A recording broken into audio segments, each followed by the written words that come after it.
صبح بخیر پاکستان، دعا گو ہے خوش رہیں اور آپ کا آج کا دن اچھا گزرے۔ تو چلیے شروع کرتے ہیں آج کی اہم خبریں۔ کراچی کے علاقے ناز آباد سیف اللہ ہوٹل کے قریب اینٹی انکروچمنٹ سیل کا تجاوزات کے خلاف آپریشن، کچرے سے مبینہ طور پر چوری شدہ موٹر سائیکل برآمد۔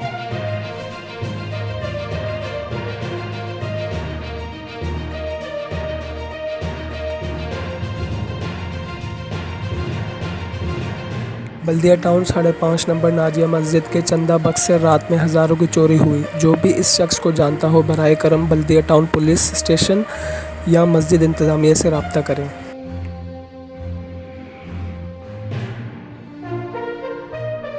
پاکستان میں جدید ترین 5G کال کا آغاز ہو گیا۔ بدھ کو جاری اعلامیہ کے مطابق وفاقی وزیر IT سعید امین الحق نے زونگ کی پہلی 5G ویڈیو کال کا کامیاب تجربہ کیا۔ کراچی اور بلوچستان کے پسماندہ علاقوں میں سہولیات کی فراہمی کا معاہدہ طے۔ سپریم کورٹ کے جج جسٹس قاضی فائز عیسیٰ کے خلاف صدارتی ریفرنس کے فیصلے کے اختلافی نوٹ میں کہا گیا کہ حکومت نے جسٹس قاضی کو غیر قانونی طریقے سے ہٹانے کی کوشش کی ہے۔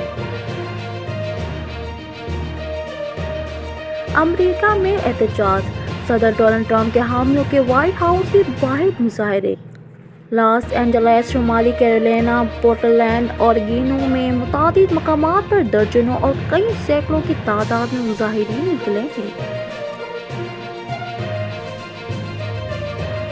پاکستان میں سونے کی قیمت پھر بڑھ گئی۔ منگل کے روز پاکستان میں سونے کی قیمت 900 روپے بڑھی ہے، جس کے بعد 1 تولہ سونا 1,14,100 روپے کا ہو گیا ہے۔ مزید جاننے کے لیے ہمارے YouTube چینل کو لازمی سبسکرائب کریں، بیل آئیکن پر کلک کریں۔ اپنے میزبان معین الدین اور شائنہ شمس کو اجازت دیجیے۔ اللہ حافظ۔